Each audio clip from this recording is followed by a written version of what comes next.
What's up, everybody? Larry from Kiwi Labs Pickleball with a pretty urgent video. So not super edited here or anything, not like anything on this channel is, but a very important topic that we need to talk about today. As you know, there's been a lot of drama, chaos, whatever you want to call it, that's been going on with the USA Pickleball banning Gen 3 paddles, leading into this event of the PPA, which of course is the main governing body of professional pickleball, creating their own standard of paddles for testing called the UPA. And included in that are major representatives from all the giant brands. So part of this new UPA PPA structure, it's important for context for the rest of this video to remember that on the board is someone from, Franklin, Joola, forgetting a bunch. If they're a current major sponsor in the PPA already, they're part of this board, and it's likely that they had a say in this new structure. Now, what's this new structure? Basically, what's happening is UPA announced, they didn't announce. This is still an alleged rumor that seems pretty concrete as it came from Rob Nunnery. And he announced something along the lines of, in 2025, there will be a yearly fee for paddle brands to be part of the UPA, essentially. And they will have a fee per paddle of $5,000. So we're talking about, for an average brand, who has 10, 20 paddles, between like $120,000, $150,000 to be part of this. So they're switching this whole thing to a pay-to-play thing. And of course, this is great for all these other giant brands who've been hurt by brands like us, small brands who literally, we were about to buy a physical location and move out of my basement, but who knows anymore, right? So what's gonna happen? Why do I think it's so bad, other than just me whining that, I don't know if we could afford $150,000 a year to stay afloat. Like, that sucks, but there's other repercussions that you as a consumer need to be wary of too. And there's going to be way fewer paddles once this happens, because there's going to be way less reason for these larger companies to innovate. They're going to start to squeeze out smaller companies like us because we're not going to have that UPA approval. And you might be saying, well, you will still be USA Pickleball approved. You could still use it for APP tournaments and rec play and all of that stuff. And that's right, but the PPA trickles down, and a lot of people play in both PPA tournaments, APP tournaments, and all that across the board. Nobody's going to want to have, this is my APP paddle tournament, this is my PPA paddle for this tournament. And no one's going to do that. So what's going to eventually happen is you're going to get one paddle that you can use across the board, and it's going to be a Selkirk, it's going to be a Joola, because those are the ones that are the biggest names, and that's what you can get. And then Selkirk and Joola is going to have no reason to step up their innovations, because it's a jam. It just ends there. Like, maybe they'll do a yearly release and refresh the colors or whatever to get people to refresh their existing paddle, but it's not going to be what it is now, where these people have to do, like Joola did something crazy cool with the Gen 3s. Like, sure, it turned out to be a disaster, but they tried something that no other paddles did. And they're going to have no reason to do that if they're only competing with two other brands. But when there's all those tiny brands like scratching at them or whatever, doing similar quality paddles at a lower price, like, they have to compete, they have to keep their prices down. And that leads me to my next point. Price control is gone as soon as these small paddles are gone. At least if you're like a tournament player and you can only use those tournament approved brand paddles, what are you going to do? Like, you are stuck at whatever the standard is that everyone's playing against. And if it's something like the Gen 3s that are all of a sudden legal, so you need to have the most powerful paddle to compete against them, and that's a $300 to $400 paddle, you're stuck paying it because you can't buy a competitor at a lower price because it won't be approved.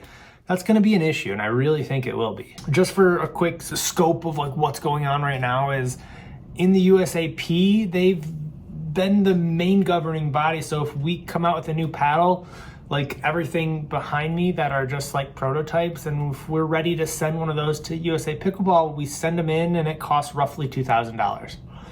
There's a ton of variables to that, but about $2,000.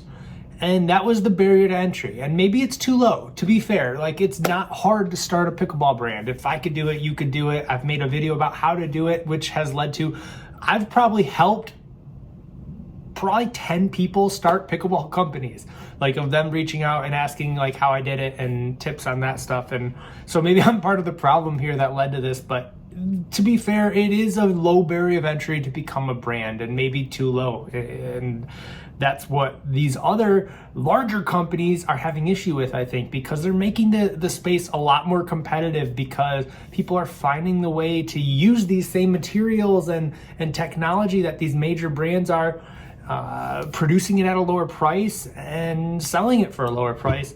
Therefore, why would you buy a Joola Perseus when the Kiwi Labs Cannon is basically the same paddle?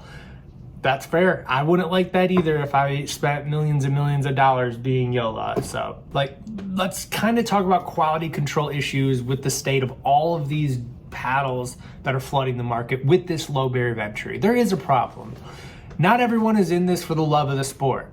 I mean, who am I to say, like, I'm one of the good guys? I like to think I am. Like, I literally breathe pickleball. It's my favorite thing.